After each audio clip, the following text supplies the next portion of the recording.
Hi everyone, so today I will be reading a book called Curious George.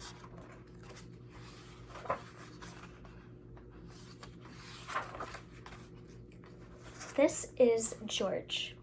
He lived in Africa. He was a good little monkey and always very curious. One day, George saw a man. He had on a large yellow straw hat.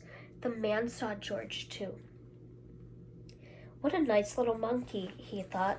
I would like to take him home with me. He put his hat on the ground, and of course, George was curious. He came down from the tree to look at the large yellow hat.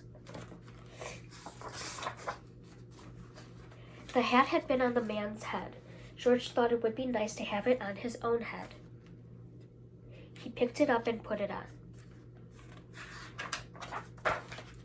The hat covered George's head. He couldn't see. The man picked him up quickly and popped him into a bag. George was caught. The man with the big yellow hat put George into a little boat, and a sailor rowed them both across the water to a big ship. George was sad, but he was still a little curious. On the big ship, things began to happen. The man took off the bag. George sat on a little stool, and the man said, "George, I'm going to take you to a big zoo in a big city. You will like it there. Now run along and play, but don't get into trouble." George promised to be good, but it is easy for little monkeys to forget. On the deck, he found some seagulls. He wondered how they could fly. He was very curious. Finally, he had to try. It looked easy, but...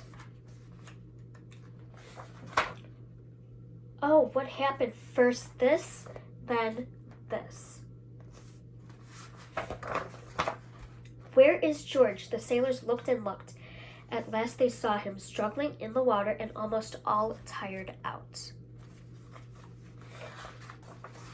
"Man overboard," the sailors cried, and they threw him a life belt. George caught it and held on. At last he was safe on board.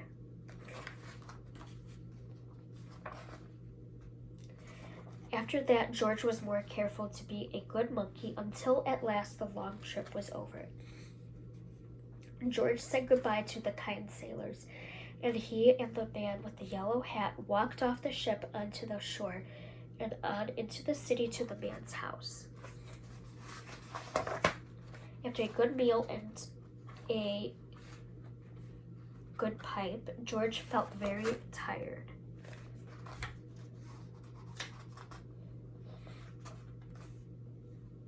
He crawled into bed and fell asleep at once. The next morning, the man telephoned the zoo. George watched him. He was fascinated. Then the man went away. George was curious. He wanted to telephone too. 1, 2, 3, 4, 5, 6, 7. What fun.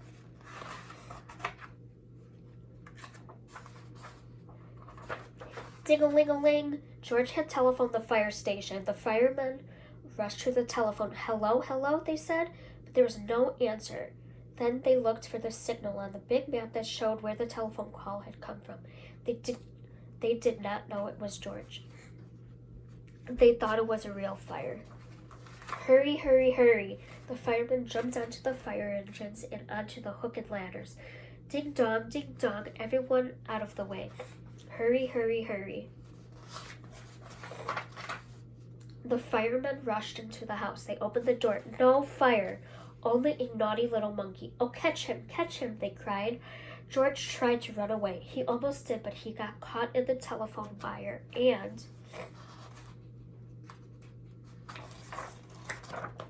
a thin fireman caught one arm and a fat fireman caught the other.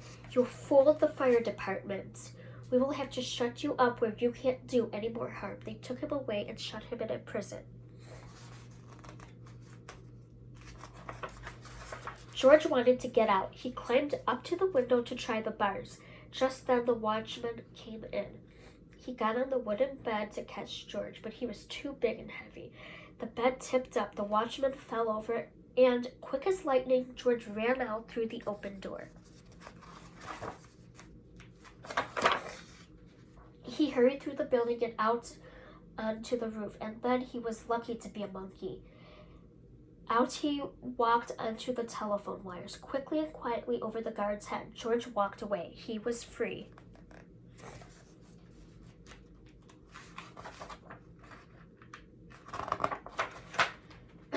Down in the street outside the prison wall stood a balloon man. A little girl bought a balloon for her brother. George watched. He was curious again. He felt he must have a bright red balloon.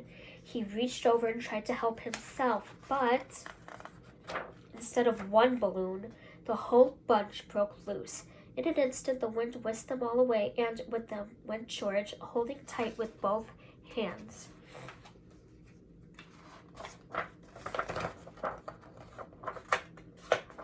Up he sailed, higher and higher. The houses looked like toy houses, and the people like dolls. George was frightened. He held on very tight.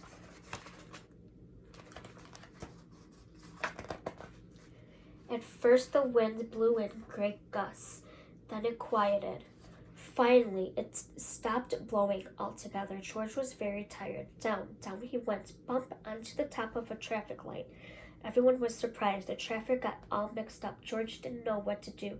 And then he heard someone call, "George!" He looked down and saw his friend, the man with the big yellow hat. George was very happy. The man was happy too. George slid down the post, and the man with the big yellow hat put him under his arm. Then he paid the balloon man for all the balloons, and then George and the man climbed into the car, and at last away they went. To the zoo. What a nice place for George to live.